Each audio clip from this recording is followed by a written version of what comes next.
Hello, everyone, and welcome to episode 251 of the Canadian Football Countdown, a proud member of the Canadian Football Podcast Network and the Alternative Football Network. Ryan and Trey here with you this evening for our 2024 CFL East Division preview, continuing our season preview content here. Last week we previewed the West. This week it's the East, and we're getting so close to the start of the CFL season. CFL preseason kicked off this past Monday, and a slew of games. I think 4 games on Saturday this weekend for CFL preseason action. Very exciting time of the year. I'm Ryan, joined by Trey. Trey, how you doing tonight? There was a game on Monday. Didn't see it. Didn't hear about it. Didn't see it. Thought it was just a bad dream. Now I'm doing great. Ready for this time of year. Man, it's getting beautiful outside. Other than the rain, it looks like it's getting cloudy again. But it's a beautiful time. It's May. Kids are going to be out of school soon, man. Football, baseball. Oh, it's a beautiful time. The Down's open, man. I ended up being there on opening day. I don't know how I got there, but I ended up there for a little bit. Nice. It's my most favorite time of the year right now when the Downs and football season starts. Oh, absolutely. This week, I feel like this past week, more than any yet so far this year, I've been in full football mood. Like, let's get this season started. Perfect timing. All the reality TV shows just ended. Survivor finale last night. Big Brother finale a couple weeks ago. So I need to get back in Survivor. I need to get back into it. I loved it. I don't have cable, so I don't know what to watch it on anymore. So I gotcha. Sure, I could find it on Global or something. So yeah. There you go. Yeah, watch it in the fall. I recommend it. But I love Survivor. All my scheduled TV viewing is done, so it's perfect that now I've got scheduled football to watch. So you should catch up on the Star Wars, Ryan. Oh yeah, perfect timing. I get streaming services, but there's something nice about just the joy of looking forward to something airing at a scheduled time. And I think football is a big part of that for me too. So I'm excited about that. It's also the time of the year where we have this long off season where going into the off season or throughout the year, I have these big plans for things I want to get done for the upcoming season, for the show and all the fantasy content and everything. And then I never do any of it for most of the off season. And then we get 2 weeks before the season starts and it's like, oh crap, I should get on that stuff. So been hard at work reworking all the fantasy charts and programming some new stuff up for this season. So excited to share that in the next couple of weeks there as well. Football's back right away, and I could not be more pumped to talk about it all. We'll preview the East Division today. All 4 teams out east. We'll give our thoughts, give our predictions as well. We'll finish off our standings predictions, playoff predictions, and Grey Cup predictions today. Also, you'll have to remind me who you took in the out west when we get there later on, because I did not write those down. We'll talk about all of that. We'll talk about a couple other items at the end of the show as well, if we have time at the end, and depending how we're feeling at that point. And we're live on our YouTube, Facebook, Twitter, and Twitch feeds. Thanks to our presenting sponsor, Game Time TV. You can learn more at GameTimeTV.ca or Facebook.com/GameTimeTVMB. Send in your comments, send in your questions in the live chat. If you're joining us live tonight, good evening to you. Before we go any further, we do want to acknowledge that the Canadian Football Countdown is brought to you from Treaty 1 territory, traditional territory of the Anishinaabe, Cree, Ojibwe, Dakota, and Dene peoples, and the homeland of the Métis Nation, as well as from Treaty 4 territory, traditional territory of the Cree, Saulteaux, Dakota, Lakota, Nakota, and Métis Nation. If you're looking for additional content as well, before we get into the main show here, as always, I do want to recommend to check out the Discord community. Hang on, where is this? There it is. There is a link in the episode description. It's free to join us over there, especially now with the CFL season kicking off. There's a lot of fun chatter going on there. Also some perks, some options. We'll be running a CFC Discord head-to-head fantasy league again this year. And the only way to join that is to join the Discord community and enter for your chance to play in a league against us. And hopefully not kick our butts like folks did last year. It was a rough year, I feel like, for us in that one. So link is in the episode description. It's free to join there. Lots of fun stuff. Game day chats there as well. We had a game day thread for the preseason game this past week, and lots of discussion in there amongst us. So you can join us there if that's something that interests you. and it is free to join. I'm just so excited football's back, man. Oh, 100%, man. All football across the board. CFL, the new NCAA football games coming out this year, NFL, everything, man. Just need some football. Yes, absolutely. All right, 4 teams out east. Let's get to talking about them. Do you have one you want to start with here, Trey? I don't care. What do we do? Start west and work their way inwards? Do we want to start east and come back this week? Is that what we did last week? Yeah. We yeah, we did start with BC last week, so we can go. I guess Montreal.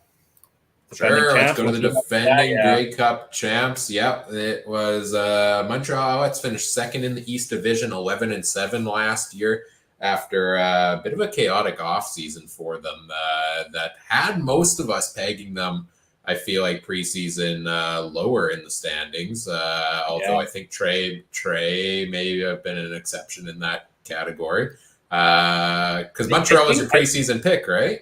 That was my preseason betting pick based off of odds, but yeah, the whole no ownership on free agency day.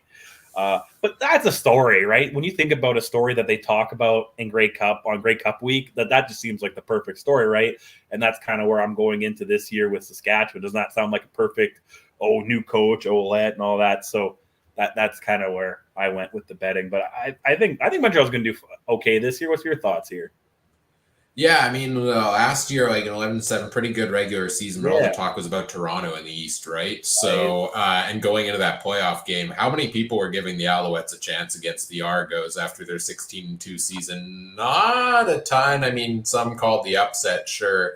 But Montreal came out, they dominated them. They come out, they surprised Bombers in the finals there, and they go on to win the Grey Cup. A great run for Cody Fajardo and crew there. I think the sky's the limit for this team this year to be able to be in a position to repeat. I think they're set up really well in the division they're in. Ottawa has struggled for years. Hamilton has struggled the last couple of years. Toronto, 16-2 season, sure, but now, MVP quarterback is suspended for 9 games and question marks at the position there. We'll get into all these teams more in depth here. But I feel like the division, matchups, it should be primed for Montreal to be a team that can compete for first in the division.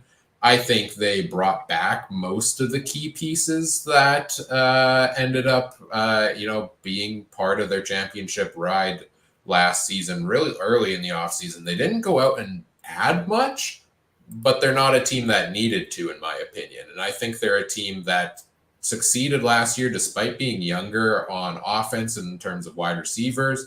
And those guys are only going to grow and get better this year. So, very high on Montreal right now. How about you?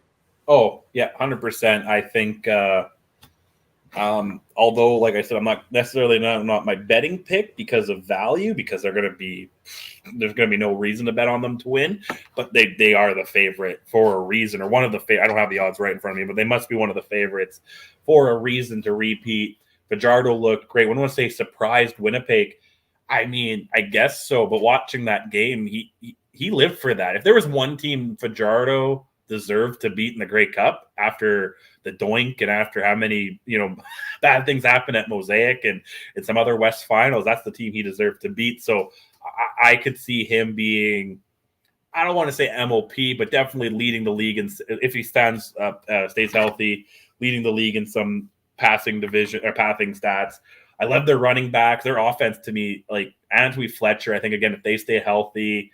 They also got I really don't mind Sean Thomas Erlington when he gets going. It just seems like he's never been used properly wherever he is. And that receiving core, I think this receiving core might, in my eyes, maybe be the tops in the CFL right now. Again, all based off of if they stay healthy. And that's even getting into this defense where, I mean, it's which is nuts. I mean, let's just say Sean Lemon's back. You still have him on your defensive line. This team just, whether they go 9 or 10 in a row to finish the year last year, right? And just defense wins championships. And I think this team was just built for it last year. And I can see them being very same this year. Yeah, just pulling up some of those odds while you were talking about it there. The Montreal Alouettes, I'm looking at Cool Bets odds, by the way. Second best, or tied with BC, second best odds behind Winnipeg for Yes. Okay. this Yeah, year, and that makes not a that. surprise. I'm a little surprised Winnipeg's number one, but I'm not surprised Montreal and BC are tied for second. I guess or kind of up there, but yeah. Yeah, and same site. I mean, we're going to get into our over/under picks later on based on Trey's numbers that he came up with. I think, right? Are we doing that again this week, like we did last week? Get the crystal ball going. This site does actually have win totals, so I don't know if this matches yours, but Montreal is at over or under 10.5 on this site, which is right at around where they were last year. So. I think this is going to be a team that's better than last year, just to spoil my pick a little bit there. I think they really came into their own down the stretch last season, and the defense was a huge part of that. I remember you and I getting into a bit of a heated debate going into the Grey Cup as well about, just the offense was so conservative and so mundane for the Alouettes all season. Like, Fajardo didn't light it up. He played safe football, sure, here and there, and did enough to get it done. But the only way that team was going to win the Grey Cup over the Bombers was if their defense could play lights out again. And then Fajardo put up his best game of the season. So now I want to see, what is Cody going to do to follow that up this year, coming out of that. He's got the monkey off of his back, so to say, that he had from his time in Saskatchewan, goes over to Montreal, wins it there in his first year. This is a guy that for a year or two in Saskatchewan, we considered a top quarterback in the CFL. So what does this year look like for Cody Fajardo? To me, it's got to be, he has to have all the confidence in the world coming into this one, doesn't he? Oh, I think so for sure. And I don't mind when quarterbacks play that conservative, does Collaros really play aggressive? Does he really we have the vanilla offense here in Winnipeg, and that's done fine. Tom Brady, to me, hasn't always he plays conservative. Peyton Manning plays conservative. The field generals play conservative for a reason. There's no point in being the Johnny Manziel doing the big rollout and throwing 50, 60 yards down the field, because 9 times out of 10 it's picked off. I think Fajardo, there's no reason for him not to feel confident. Like I said, coming out of a situation in Saskatchewan, you were under the magnifying glass. You were in the probably, I don't want to say the worst market to be in, and you're underperforming. They're the Maple Leafs of the CFL. When you're not performing, everyone's calling into the lines. Everyone's saying everyone should get cut or traded away or fired, right? It's Saskatchewan. That's what they're going to do. Now he's in Montreal. Not that they don't care about the football in Montreal. Probably a slightly more laid back fan base than Saskatchewan is. Same coaching, though. They have a more way back. And actually, I'm just looking over my over-unders. I was pretty close. I love it. Yeah. All right. Cool. I'm all one or off 1 or 2 or something. That's not bad. So I'll keep track of that too. Because why do they have? Oh, okay. That's awesome. Okay, I was really close. And I didn't look at them at all. I did my crystal ball. So anyway, yeah, I'm actually surprised to see as many kind of futures props as I do up on the site. They got Cody Fajardo, just because we were talking about him, set at the line for passing yards on the season, 3,700.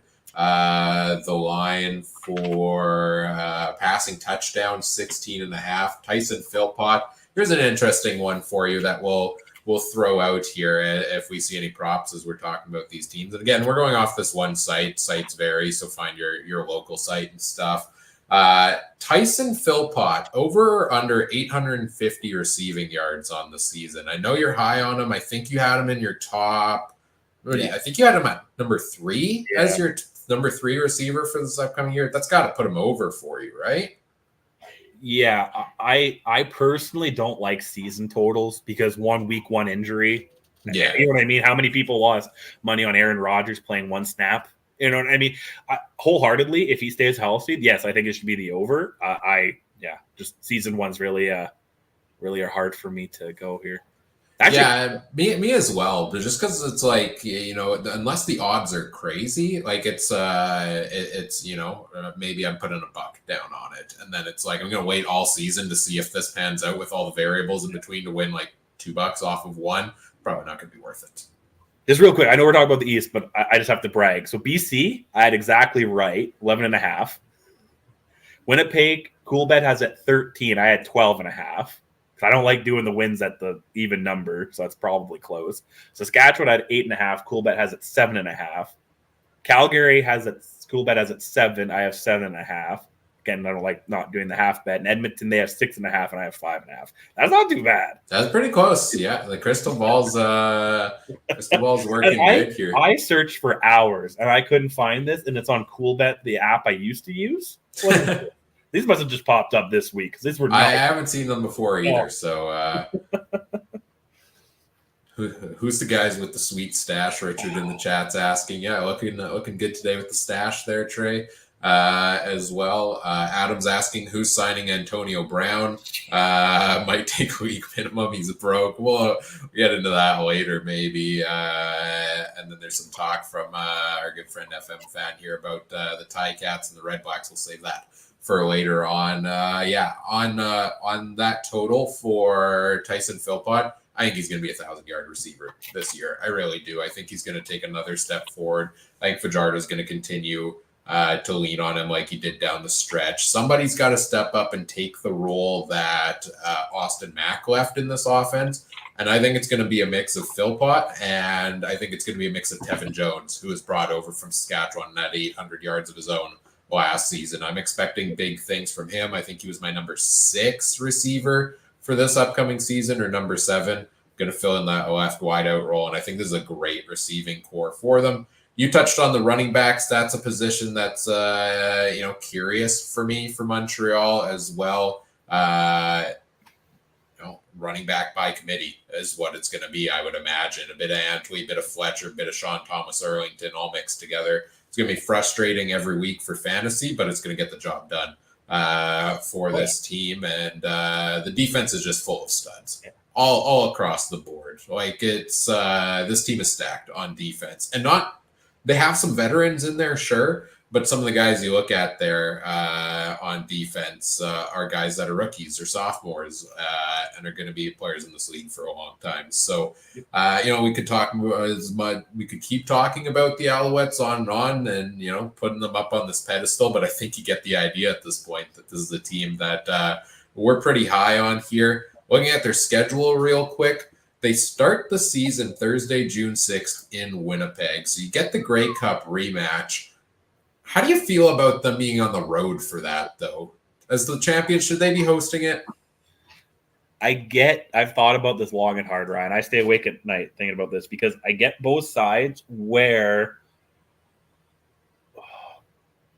I get both sides because you want to give Montreal. I'm like, I almost would have this maybe week 2 game, and you give Montreal a home opener against like some division rival week 1, because I get because the fans are going to be nuts, right? The Winnipeg fans are going to boo out the heck out of any team, and now we're going to see the team that took the ring from us last year.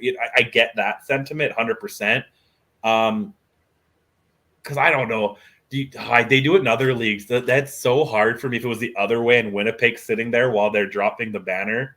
I mean, I don't know if I like. It's one thing, again, if Ottawa goes to Montreal week 1 and they drop the banner, Ottawa could be like, hey, we weren't even in the playoffs. Doesn't matter.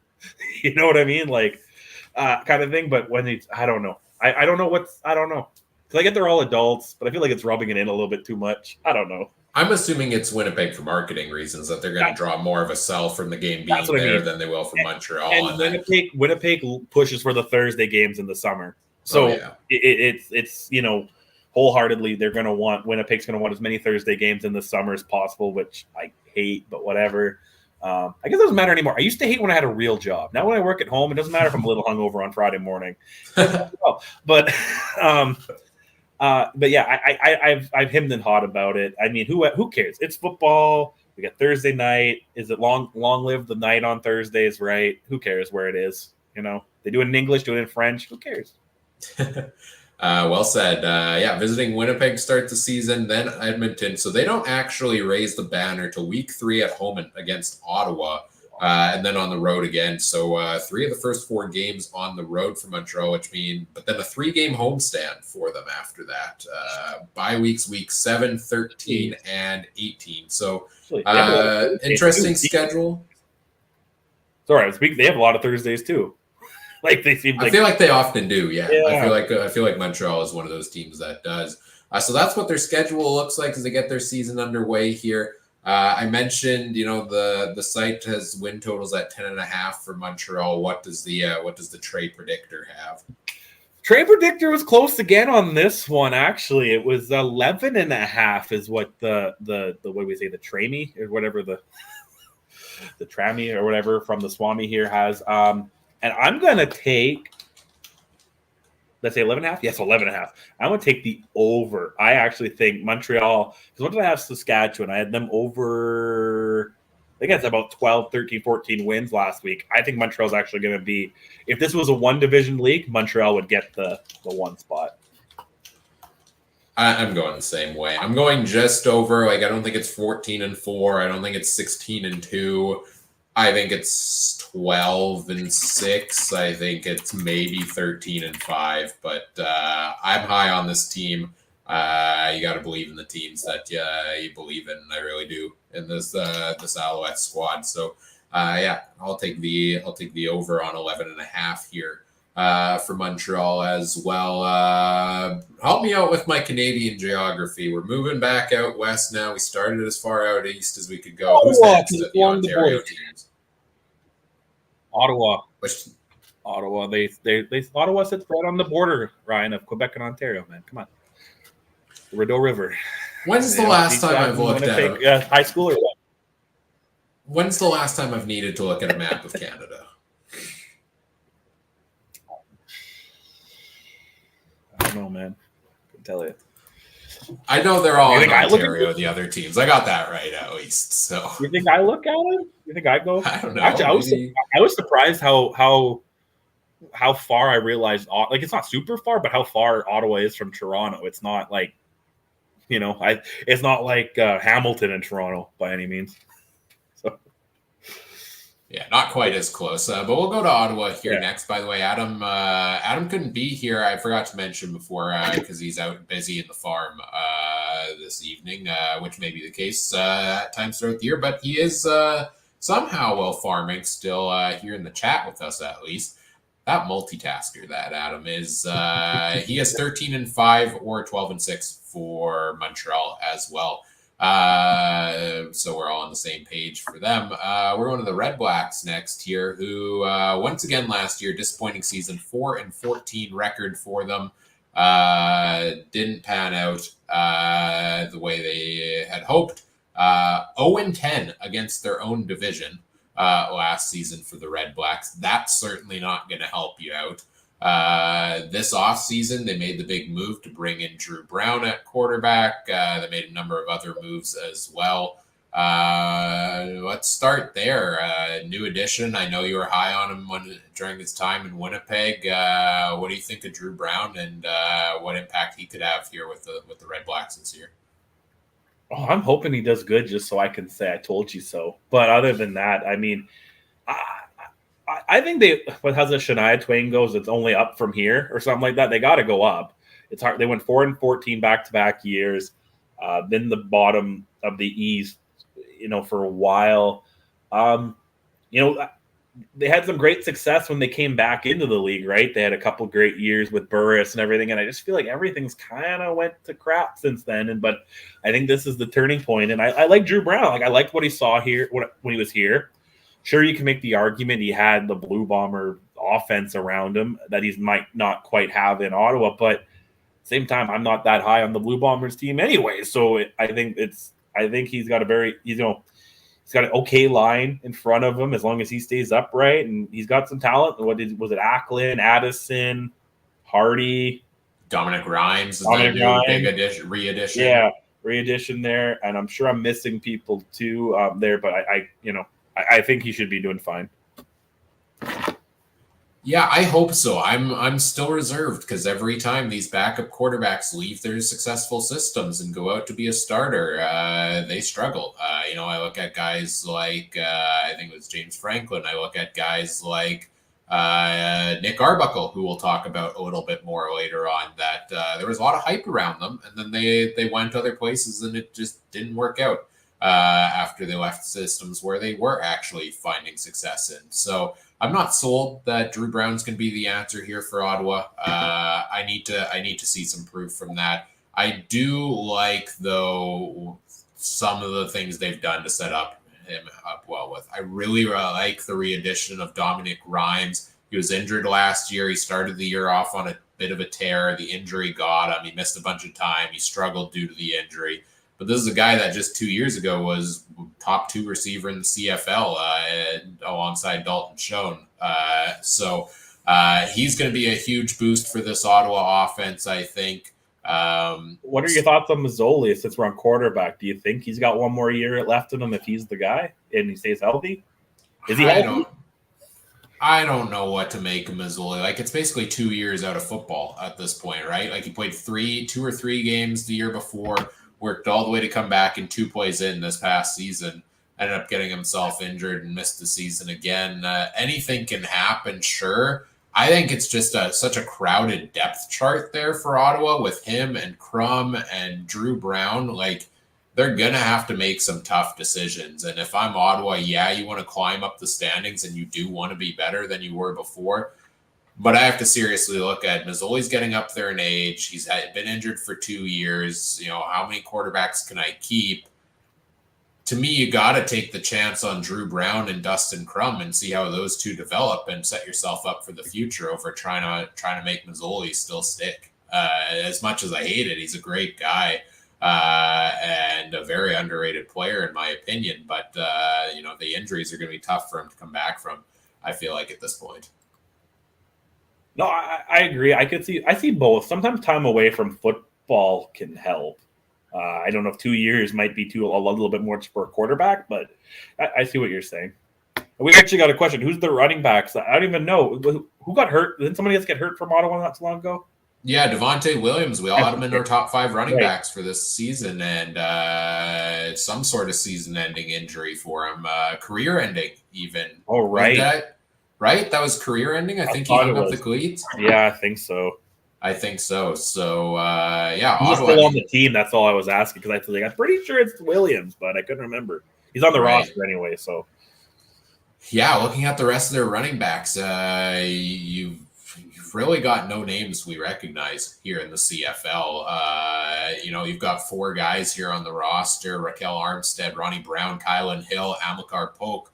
Last one being a national from Ottawa, who went to college in Ottawa, actually. And then 3 Americans who are going to compete for that job. I look at their running back situation much like I looked at BC's last year, which was no idea what's going to happen. They're going in. We don't recognize the names. Somebody's going to take the job in camp, and coming into next year, that player might be in our top 5, top 7 running backs in the CFL. It's possible, right? Like Taquan Mazzell, I think, has mixed opinions on him, but at the end of the day, 700 yards last year for in BC or something like that from a guy we didn't know his name coming into the year. So Mike, the visionary he is, always has the saying, running backs are a dime a dozen. And I agree with him on that any of these guys could come in, is going to get the reps and is going to be, potentially a CFL All-Star. I think they've got a great offensive line to help Drew Brown and the running backs as well. They picked up Darius Bladak this offseason. He's one of the best offensive linemen in the league. They still got Drew DeJarle after he came back from the NFL. They've drafted a number of O-linemen over the last couple of years who are hopefully developing and going to get better. And did they bring in Jacob Ruby, or did they I feel like they released him, but then were able to bring him back. Who was a good piece there or something like that. So, the offensive line, if that's better, I think that's maybe the biggest key for them, because Dustin Crum actually, does not get enough credit. He could throw the ball decently last season, but a guy with that nimble taking that many sacks, he was not getting time back there at all. So I I think the offensive line has to be better. I think the receiver situation should be pretty good. I'm still questionable on the health of guys like Braylon Addison, and can they stay healthy, and Rhymes, can they stay healthy all year? And then my biggest question mark on offense is just the offensive coordinator is my nemesis, Tommy Condell. They let go Kahari Jones, one of the best offensive minds in the league, in my opinion, and brought in the guy who made the Ticats offense boring and ineffective for the past couple of years. So I don't love that, not going to lie, for this Red Blacks offense, but I guess we'll see how that goes. Yeah, I agree. And on the running back thing, I'm looking at Devontae Williams was the oldest at 27. And so, I mean, these guys definitely have a shot to make their mark. And I'm interested about this defense, though. Is there much do you think about this defense? Yeah, just looking at some of the comments in the chat here quickly before we get to the defense. Would hate to see Missoula get hurt on a hit. Where an inexperienced running back doesn't pick up the right blitzer. That's an interesting take as well on having no veterans at that position. Talking about Rhymes, he had 3 seasons in Ottawa. He only had one good year. His one good year happened to be his last year with Ottawa, though I'm pretty sure, where he put up a 1,000-yard season before going off to BC. So, maybe he hit his stride at that point. And yes, Richard, you could say Dustin Crum had crummy support last season. I love it. Great joke. Defense, I always have a hard time with Ottawa's defense, just pegging where they're at. They're not a team that maybe I just haven't followed as closely on the defensive side of the ball over the year where the names stick out to me, and that's on me. I mean, you see some of the guys like Lorenzo Malden who, didn't he lead the league in sacks 2 seasons ago, I think. Sticks out on the defensive line there to me. You've got guys like Cleon Lang who have been in the league for a long time on the defense. I think the biggest pickup this Red Blacks team had this offseason was a Darius Pickett at defensive back. One of the top defensive backs in the league was with the Argos last season, and they paid him a whole ton of money to bring him in to help them out in that regard. So I think Ottawa's defense, they didn't really lose much. I think they added some good pieces here and there to it. So I think the defense is going to be better. But to me, maybe more than anything, the defense might be better just because the offense is better and the defense gets some rest in there. Yeah, I agree. The thing you said about Ottawa's been a team tough to pay attention to, I'll be honest, over the last couple of years, it's not exactly the game I've been wanting to turn on. Know what I mean, on a Sunday afternoon. But just look, you're probably going to bring up their schedule. They got week 1 bye, so can't see them there. But then they host Winnipeg. That's the game I think we want to watch. Then they go into Montreal. I think that's the game I want to watch to see if this Ottawa team can how they match up against the defending champs. Then they host the Ticats in week 4. Which we'll talk about the Ticats, but I don't think much of us are high on them. So that should be a team that they wipe the floor with. And then they're back to home or coming here to Winnipeg. So their first 4 or 5 games are games I actually might really want to watch and see how this team performs, because I want to see how Drew Brown does against his former team's defense if he's the starter. I want to see how Drew Brown does against the Montreal's defense. And I want to see how this Ottawa defense stacks up against Bombers and Montreal's offense. So it's funny you say that, too, because I agree. But then halfway through the season last year, all of a sudden they became the team everybody wanted to watch because Crum had the famous Crum backs, right? Where all of a sudden it was like, what is he going to do next? But then it kind of died off a little. He kept them in games, though. They were competitive in games despite the 4-14 season. They just couldn't get the job done. I was just looking at the roster and the turnover here a little bit. I mentioned no real losses on the defensive side. A couple of subtractions, mainstays that have been with the Red Blacks the last couple of years. Sherrod Baltimore and Abdul Kennett in the defensive backfield for Ottawa there. So, a bit of change over there for the team. But I do think they brought in some good pieces, including a Darius Pickett, who is going to help the team there. You talked about the schedule a little bit. They have the week 1 bye, so they have a little extra week to figure out their quarterback situation, maybe figure out their running back situation before they do host Winnipeg in week 2. I feel like Ottawa's a good team to have the week 1 bye, like you said. Maybe not the most exciting matchup, the Red Blacks versus somebody else. They also have a bye in week 9 and week 18. So I guess there's a couple teams with a bye in week 18.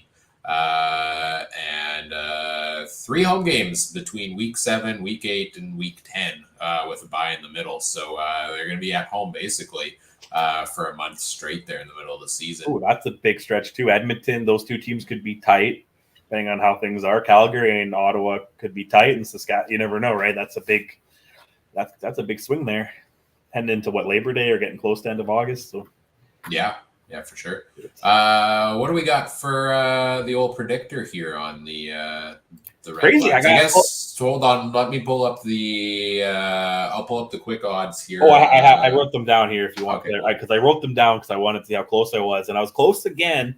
Cool Bet has it at 6, but my crystal ball has it at 5.5. Back-to-back 4 and 14 years.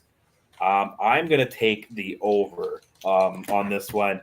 I have them around 500 in my prediction here. I think they will be battling against either the crossover teams or a big battle for the second place in the East. Brian, what do you got? What was the number 5.5? 5.5, yes. They got to be better than that, right? I expect certain teams to take a bit more of a step back this year out East as well. I think maybe they can pick up some wins against some of the teams out West as well. Here and there. I got to go over that. I'm not going to go crazy on Ottawa. I'm still reserved on them. I see a situation where this is 6 wins, where it's 7 wins. I'll put it at 7 or 8 for now, specifically. But yeah, I see them being a bit below 500 still for Ottawa. I'm not sold until I see it all come together on the field for them. So I understand it. It's again, I think they got to be better than 4, what they were last year. So better than.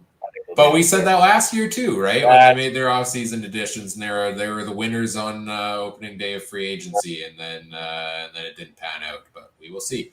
And we'll have to wait a week longer to see them in action for the first time. Continuing our road trip back out west, are we going to Toronto or Hamilton next?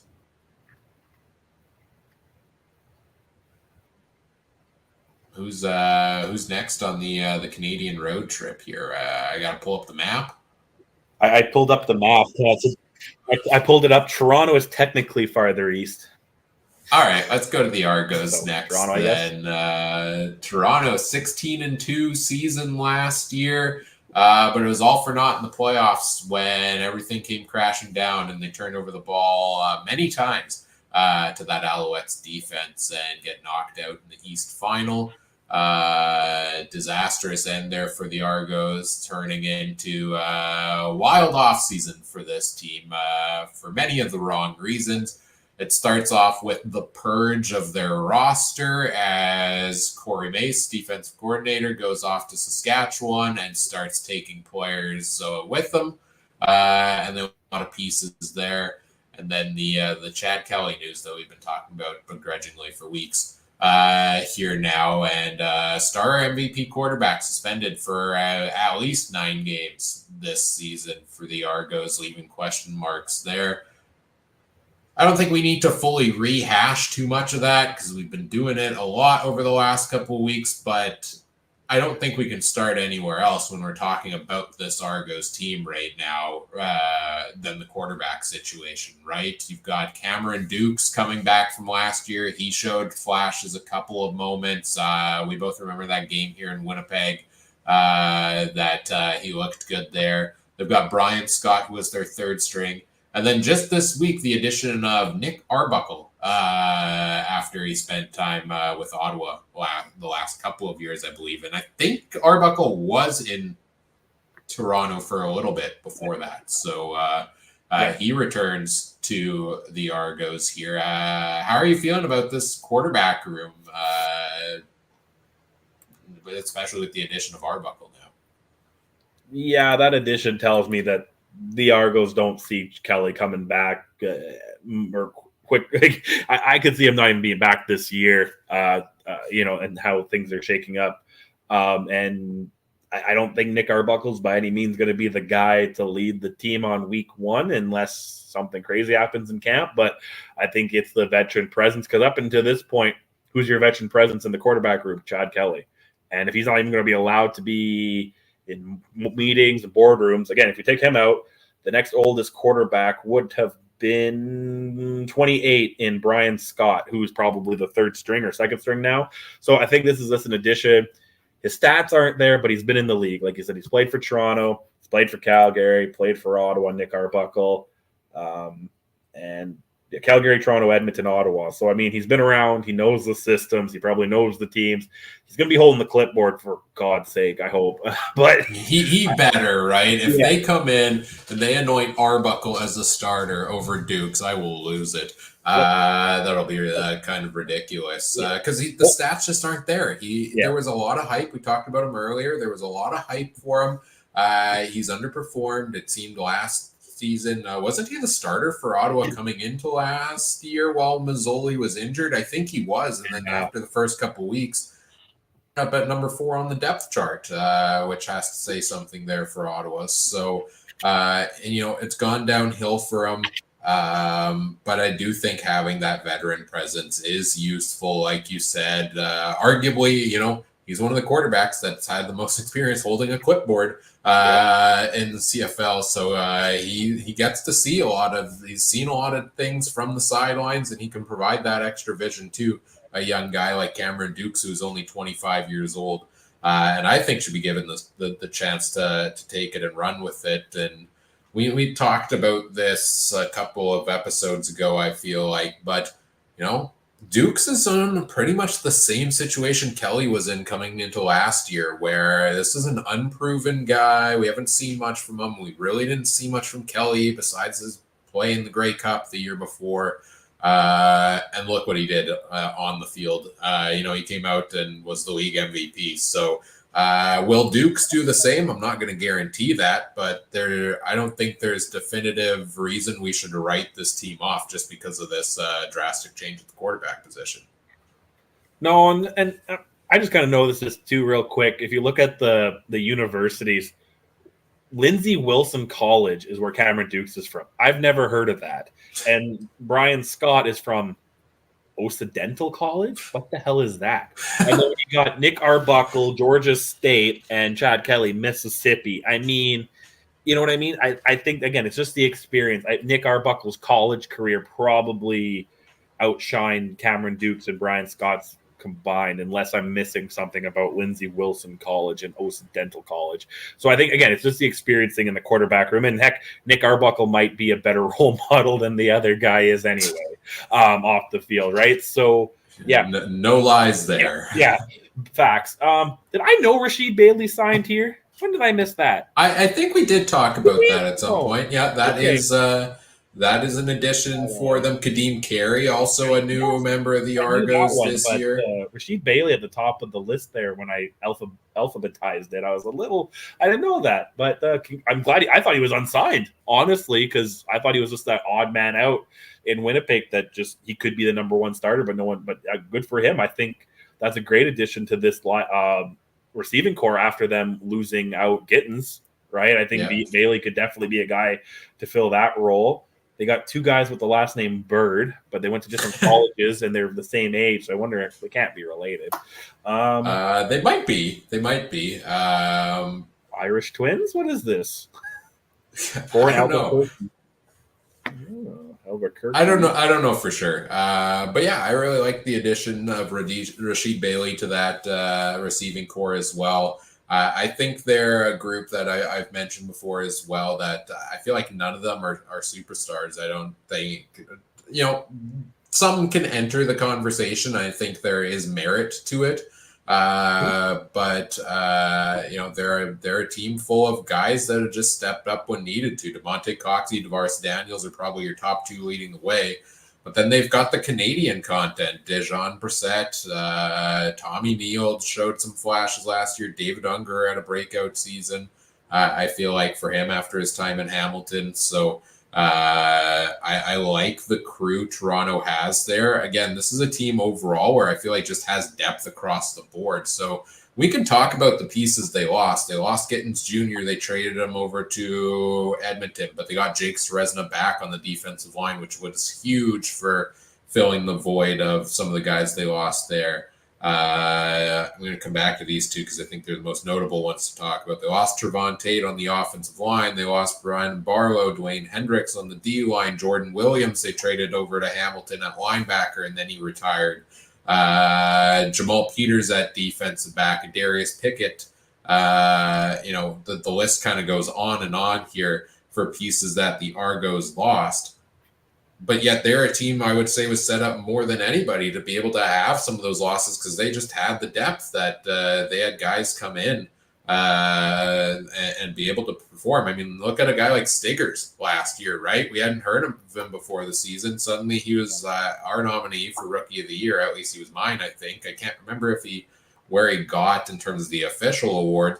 And now he's off to the NFL. So the Argos have found some of these guys to be successful over the last couple of years.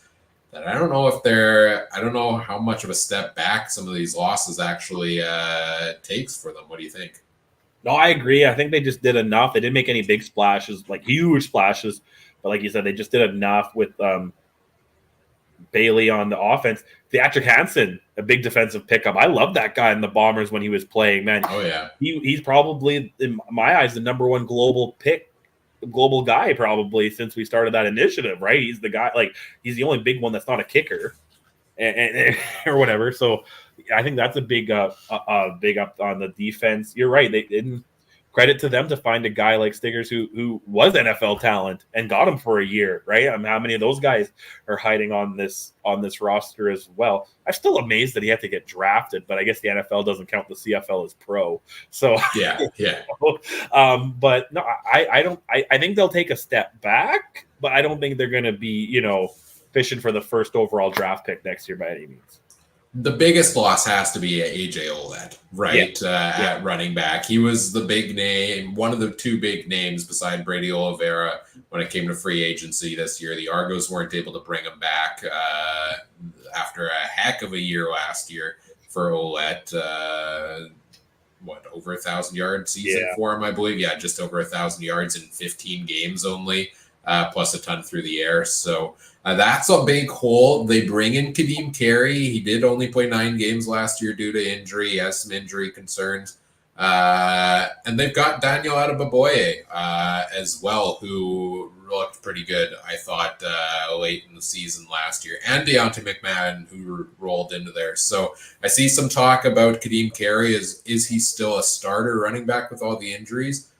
I think he'll be the 1A guy, but I think long-term Adeboboye is the guy in Toronto. And I thought he was good. I thought he was going to be the guy last year, honestly. I thought AJ Ouellette should not have gone back to the Argos. I thought it was going to go Andrew Harris is the starter, Adeboboye is the backup, the Brady Oliveira style waiting in the wing, and then this year in 2024 is when Adeboboye takes over that starting role. That didn't happen with Ouellette, obviously, last year, but now he's got the opportunity, I think, to do so because Carey does have those injury issues. What do you think? Well, I'm going to notice one thing here because I like to look at things. Adeboboye is a national Canadian, and he's the only Canadian running back they have on their lineup. So, yeah, I think he'll be the guy. And does Kadeem Carey potentially have that 49% start thing to be considered a national? So I think Adeboboye might be your 1A and Kadeem Carey might be your 1B just because of that, on the lineup anyway, due to that little wrinkle in the rule, because I don't think the other guys could, because that always concerns me about when you see one national in a position, you're like, is he going to be the starter? because if he goes What's down, your plan? yeah, what's your plan B, right? But then I remembered that stupid 49% rule, and Kadeem Carey might easily be a guy who fits that kind of role on your lineup, right? Yeah, and the Argos are a team that I think has enough depth at wide receiver from the Fair. Canadians as well. That gives them a little extra flexibility in that category.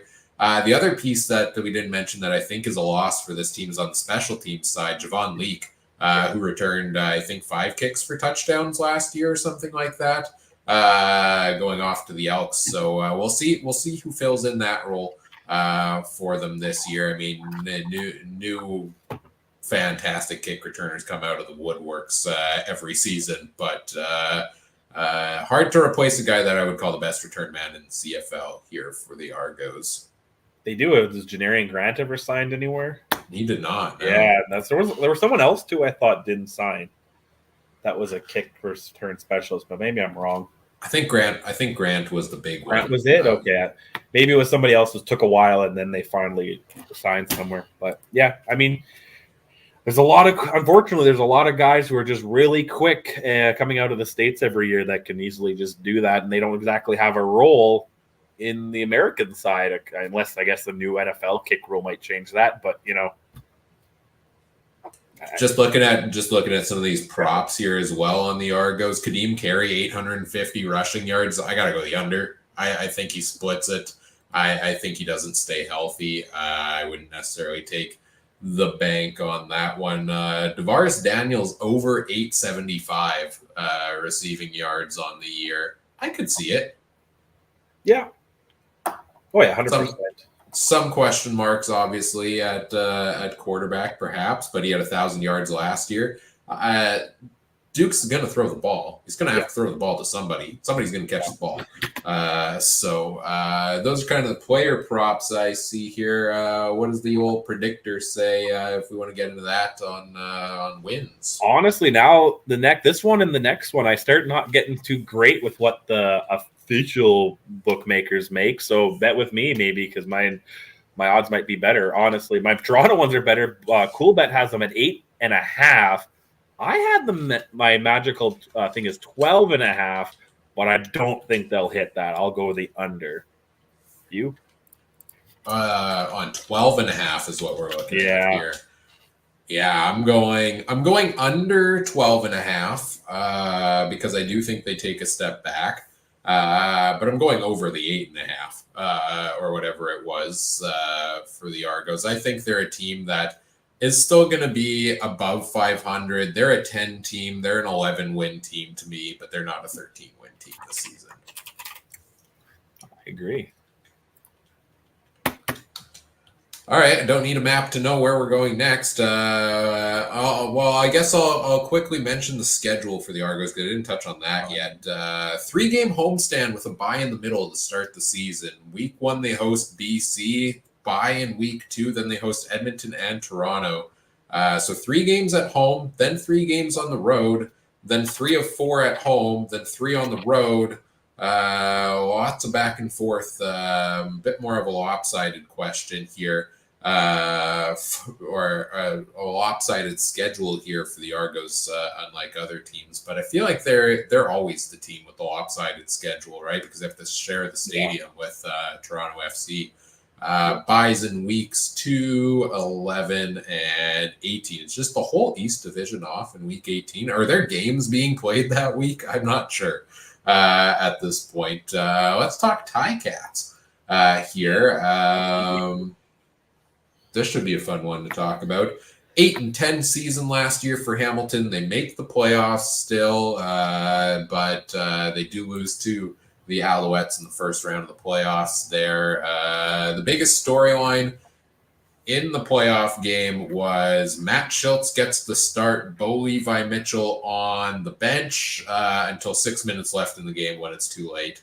They throw Bo back out there. He doesn't get it done. And some frustration afterwards, and we didn't think we would be here when that playoff game ended with Bo Levi Mitchell as the Ticats starter at quarterback coming into 2024.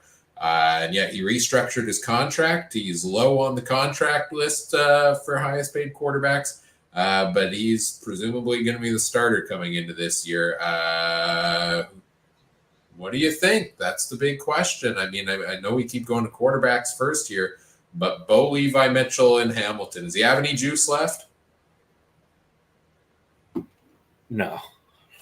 No, no, I don't think so. I mean, yeah, we talked about it earlier. I gave Mazzoli some benefit, saying, maybe it's a time off. Even if it was injury, maybe it would be good.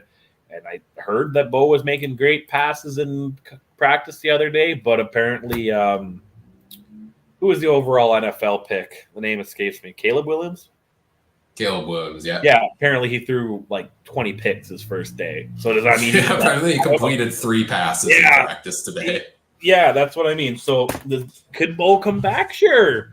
Is he going to come back just to shove it up, everywhere? Yeah, probably. And then he's going to ride off into the sunset. We're going to have to watch him on TSN every week, right? Is that what he's going to do to us, Ryan? He's going to do it. He's going to do it. I don't think he's going to do it, but he's going to do it. Bo's winning MVP this year. Yeah, that's what I mean. He's going to do it, right? Yeah, I can't say that with a straight face. I want him to succeed. I know I rag on him a lot, but I feel like I justify it by also saying, like, what a heck of a career he's had. Like, Bo Levi Mitchell is a legendary CFL football player. It's just everybody hits that point in their career as they get older, as they have those injuries, where they start to, lose that Hall of Fame ability that they once had. And I think that's where he's at in his career right now. And if he has a comeback, then great. I hope he does. I'm just not sold on it right now. And honestly, the betting sites aren't sold on it right now either. There are no props for Bo Levi Mitchell for his passing totals this season, at least looking at the Cool Bet site we've been looking at so far for this. So maybe that says something about it. I'm high on his backup, though. I really like Taylor Powell. I thought Powell got a raw deal when Bo came back from injury last year, where Powell's kind of the guy who led them to the playoffs, in my opinion. He struggled when he started. He really struggled. It took him forever to throw a second touchdown pass. But then he kind of put it together a little bit, got them some wins down the stretch that got them to the playoffs. And as soon as Bo came back, he was back to number 3 on the depth chart. Bo and Schultz were back. They were 1 and 2.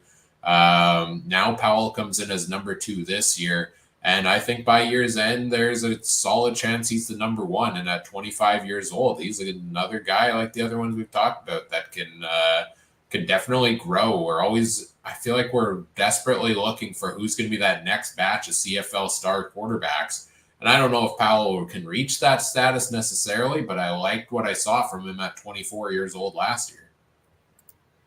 Yeah, no, that's something I've been scared about is the next crop of quarterbacks, right? Because Bo, Caleros, Bethel Thompson, these guys are getting Mazzoli, they're on the wrong side of 30, unfortunately, which, I mean, you and I are going to have to deal with soon too, Ryan.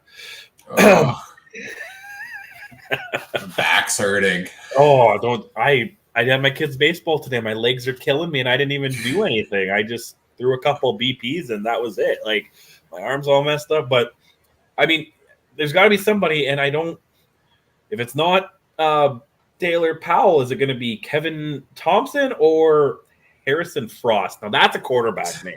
That can sell jerseys, right? We're gonna see that now in I was gonna say Ivor Wynn Stadium. It's not even that anymore. Tim Hortons Field. We're gonna see just a bunch of Frost jerseys. I mean, whoever, but I think I would be shocked that if Bo. Oh, see, I have the two ends. I have the two spectrums of it. There's the real me thinks now Bo's barely going to play week 1. That's why they don't have props for him. But then there's that other side of me. Maybe he won't play week 1, but watch him come in at week 5, 6, or 7 because the young guys aren't working. And then he runs 10 games in a row and he wins everywhere and MVP.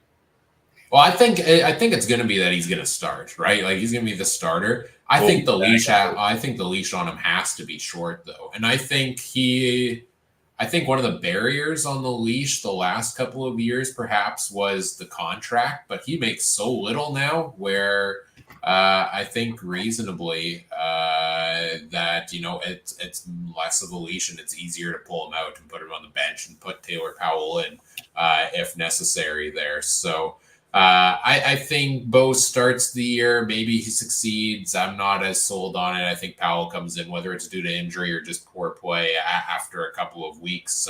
And honestly, maybe they bounce back and forth all season long along there. A couple of notable changes for Hamilton. I mean, but maybe one of the biggest concerns is who's he throwing the ball to for Bo, because the last couple of years it was really, it was Tim White was the big guy. Terry Godwin had himself 700, 800 yards last year, 864. They released him in training camp. We talked about that on last week's show because he didn't fit the mold that new head coach Scott Milanovich wanted in terms of height. Keandre Smith had himself a really good year, 700 yards. That's more than I thought it actually was for him. And they had some, Omar Bayless showed some moments last year. They brought in Brendan O'Leary-Orange from the Bombers. They brought in Luther Hakunavanu from the Stamps. They got some more Canadian talent there. But these aren't names that necessarily are jumping out to you right away at receiver to go and make these plays here. No, but I see where they're going with Hakuna Avanu was a name we tried to say a lot last year, right? To some degree. And O'Leary Orange, I think, was another guy who was just the odd man out in Winnipeg and could have easily. So I think they're getting the right way. Like now, do I think this is going to be the team where guys have 1,000 yards everywhere and lead the league and everything? Not necessarily. But I mean, it's a start, right? I think this is a good crop of receivers that you want working with your potential starter of the future and to build from. Yeah, and they're paying dirt cheap at quarterback now for the two QBs combined, but supposedly spending a lot on the offensive line. So that's how you're going to keep Bo upright, is by spending on the guys in front of him. So I like that model there for the Ticats. I'll give them credit on that. Interested to see as well what Scott Milanovich, as head coach, or Rhonda Steinauer has been the head coach the last number of years. Brought them to the finals a couple years in a row, but couldn't get the job done. Obviously, a struggle last year for the team. I think that could be a breath of fresh air. Certainly, having him lead the offense for a full season over the aforementioned Tommy Condell, who did it for half of the year last year, I think is a big benefit for Hamilton here. And most of all, they brought back Tim White and they still have James Butler. So even if we have offensive concerns, they still have guys that are going to make plays and going to put the ball in the end zone amongst those two, who I think are two of the best players in the league at their positions. What do you make of the defense for the Ticats? This is a team that changing of the guard there a little bit. Ted Laurent hung up the cleats. Simone Lawrence hung up the cleats. A lot of turnover. They were kind of an older team on defense. Dylan Wynn, Malik Carney on the defensive line gone. Jameer Thurman had 98 tackles last year. He's gone. Chris Edwards, goodbye. See you later. And Tunde Adeleke has been a big piece there too. So lots of subtractions on the defensive side of the ball for this team. Kind of a changing of the guard year, maybe. Yeah, I maybe you said it. Did you say Simone Lawrence too? Yeah. Did you? Yeah, changing the guard, but I mean, defense is important. But I've always found defense has been that few positions are that one where you can get a lot of. You plug in certain guys here and there and you get away with it a little bit, because I think there's a lot of what's the word, like rotation in a lot of defensive positions. So I think yeah, you're right. There's no names jumping right off at me right now just scrolling through, but Hamilton's that weird team where I feel like they always have a tough defense. You know what I mean? Even when they don't necessarily play good. Yeah, and one of the additions they did make was they traded for Jordan Williams to fill that void for Simone Lawrence at linebacker, former first overall pick, I think, and then he retired. So not much luck for the Ticats in that category. They are missing some pieces on defense. I think maybe this year could be the defense taking a bit more of a step back than we've seen the last couple of years. Jamal Peters would be the biggest addition. He had a great year, a couple of picks there with the Argos last year, but not sold on the defense, not sold on the offense here really for the Ticats this season. Things aren't looking fantastic in that category to me. Their schedule, how pumped are you, Trey, for week 1?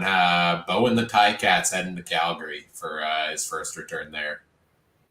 Yeah, I might stay up to watch that one, honestly. I'm out of the camera there. I didn't even realize. I might. Yeah, I'm pretty excited for that. The game that should have happened last year, but yeah, I like it. Good Friday night opener at McMahon Stadium. Yeah, I'm looking at the rest of their schedule here. We've got they're visiting Calgary in week 1, then home and home with Saskatchewan in weeks 2 and 3. Then they play Ottawa, 2 games at home. They've got a pretty balanced schedule here. Bye weeks in week 6, 14, and hey, they play week 18, but they're going to bye on week 19. Yeah. So I checked when you said it. Every West team plays 18 with Hamilton and the other, or something like that, or maybe it was not something like that. But there's only 3 games. Yeah, so that's what their schedule looks like. Again, not very many props on the Ticats. Oh, Tim White receiving yards, 1275, over or under? Under. Going under? Under, yeah. I mean, maybe. I guess that all those passing yards don't have to be from the same quarterback. And he might be the only guy to really throw to. Yeah, that's a high number. He's the number he's number 1 receiver in the league to me. He really is, but I don't know if he can replicate that number this year. I think he'll be close. I see something like 1,200 for him. That's probably not one I'd bet on either way. James Butler rushing numbers 1025 in yardage. Yeah, I could see that. Yeah, if you use them right. If they use them right, I think you should be over that now as they're going to use them right.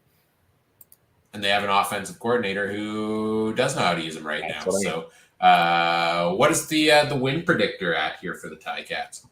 This is another one I was off of the experts, and I disagree with them. They have 8 on CoolBet, but my betting thing has 5.5. I want to hear, if FM fans there, tell me, do you take the over 8?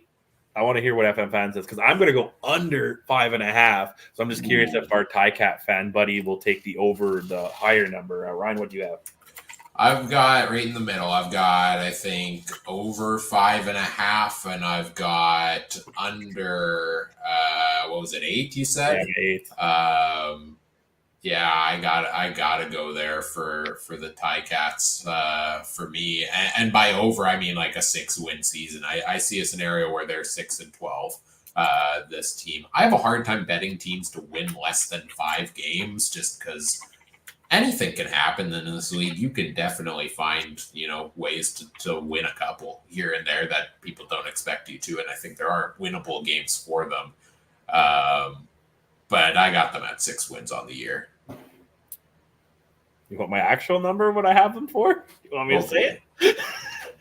I have for win is my predictor, but one win for the Ticats. One win. That's the only one that I was confident in. But I could see them being 3-4 if you want me to be realistic. But my prediction had 1.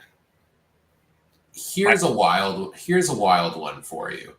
Looking at the Grey Cup winner odds, they have the 5th highest odds to win the Grey Cup, higher than Saskatchewan. That's wild to me. that's wild to me as well. Yeah, I think health wise, Saskatchewan is one of those teams where I don't see them needing to ever throw the ball. Like unless maybe obviously you're gonna have to throw it sometime, but I imagine a Banjo Bowl Labor Day where we see AJ Ouellette and Brady Oliveira do nothing but touch the ball, right? So I don't understand how Hamilton has a better chance than Saskatchewan. Yeah, I know I'm high on Saskatchewan. I'm even higher on Saskatchewan than our green Kool-Aid buddy Adam is. But I mean, who other than FM fan, who's high on Hamilton, man? No way. Oh man, I want to be. I really want to be. It's hard. Like I don't want to rag on a team, but just not loving what I see from them, and I'm hoping they surprise me this year. As hey, we both knew what 29 years felt like. Hamilton's getting up to that, so I want them to be better, but I don't think they're gonna do it until they get out of this Bo era. Yeah, I agree. I think this year is potentially, a rebuilding year for them that sets them up for years to come, or at the starter of that. But I do have Hamilton at 6 wins. Let's round this out with our playoff predictions here. We've got our standing predictions. So if you're following along, I've got Montreal at first, Toronto second, Ottawa third, and Hamilton at fourth. In the East Division. I can't remember my West records. I'm going to say no crossover, though, in this case, just for fun. So, Toronto versus Ottawa in the playoff game. Give me Toronto. Give me the Montreal-Toronto rematch in the East Final this year, this time in Montreal. I think the Alouettes are going to take it again. I do have Montreal going off to the Grey Cup to face, I think it was the BC Lions I had picked from out west, was my team there. So give me Montreal and BC in the Grey Cup, and give me the repeat here. I'm going to Montreal Alouettes back-to-back. I can't hype them up as much as I did at the start of the show today and not pick them for the repeat. That's my Grey Cup pick. What does your East playoff picture look like here, Trey? Well, I got Montreal getting the first place and the bye. Second, I guess. Oh man, I got 2 teams finishing 9-9 on my thing here for second. So I will give the coin toss to. I'll give the coin toss to Toronto over Ottawa. But I unfortunately do have Ottawa missing out, I guess, because I got several. I think I went 4 teams at 10-8 last week. 3 teams at 10-8, tied for third and fourth. So, how did I do it? I think I made Edmonton the odd man out. I think so, yeah. So they're the crossover team. I would give them the crossover then if they're at 10-8. Goes into Toronto. No crossover magic. Toronto wins that one, but Montreal will stomp them, and Montreal will go face the Saskatchewan Roughriders. Big emotional game for Cody Fajardo. Beating the Bombers is one thing, but he ain't going to get it done against his former team, and AJ Ouellette will smash the hammer down. Where's the Grey Cup this year? BC? Yeah. And, smash the hammer down in the middle of BC place on November, whatever. Adam sent his playoff picks here, I think, as well, real quick, and says, so Toronto goes to Ottawa, loses to Ottawa. Red Blacks head to Montreal, but Fajardo is too much, and the Alouettes will go to the Grey Cup. But VA will get his revenge and beat the Alouettes in BC, and Vancouver will get a chance to celebrate. Might not be a Stanley Cup, but it is second best. That game's on tonight, isn't it? Edmonton's on tonight? Ooh, boy. They're in overtime, Ryan. We got to wrap this up. All right. Let's get into wrapping things up here. We can do that. We'll skip the other topics. I think we covered a lot of things here on the East preview. Coming up next week on the podcast, it is my favorite episode of the year. The CFC Fantasy Draft is back. Stay tuned as the 4 members of the CFC crew go head to head in the annual fantasy draft. Yes, Mike is coming back for that. Can you believe it? And I'm back-to-back champ, and I'm looking for the 3-peat here. And we'll see what these guys can do as we pick our teams for this upcoming fantasy season. On the note of fantasy, stay tuned as well, for more news on fantasy content and stuff as we roll into our season coverage. Still trying to iron out what our regular season shows will exactly look like, but we'll have a lot of fantasy chatter in the aforementioned Discord community. So go on, check that out. Link in the episode description if you want to join us over there. And if you want to get in on our Discord league, you better get in there quick and get ready to sign up. I'll be posting some news in there likely in the next couple of days around that. So join us there. That's very exciting. I'm really looking forward to all of that stuff. Follow us on social media. We're on Twitter at CF Countdown Pod, Facebook.com/CF Countdown Pod there as well. You can find me at Cooper Trooper 42 on Twitter, Mike at Mike Garrell, Adam at Adam Stewart 1, and Trey. Where can people find everything you've got going on? Trey Harness link on the X. All your horse racing needs, and more CFL now. Yeah. Right on. Yes. So excited football's back. I can't say it enough to hear today. Check out all the other great shows from around the Canadian Football Podcast Network as well. Season starting up means everybody's kind of in full swing with their shows. Lots of great CFL content out there at CF Pod Network on Twitter. Also, the Alternative Football Network at the official AFN on Twitter or alternativefootballnetwork.com. It's UFL season, I believe, still going on there. Lots of good chatter around that from our friends at the AFN. I mentioned check out the Discord already, and whatever podcast platform you're listening on, we appreciate it if you do all the fun things such as like, comment, subscribe, rate, review, share the show with your friends, help us grow the show. We always appreciate that. Shout out to everybody who joined us in the chat this evening. Great conversation going on there. And on behalf of Trey, I'm Ryan saying thank you for listening. Take care. Have a good one. Bye.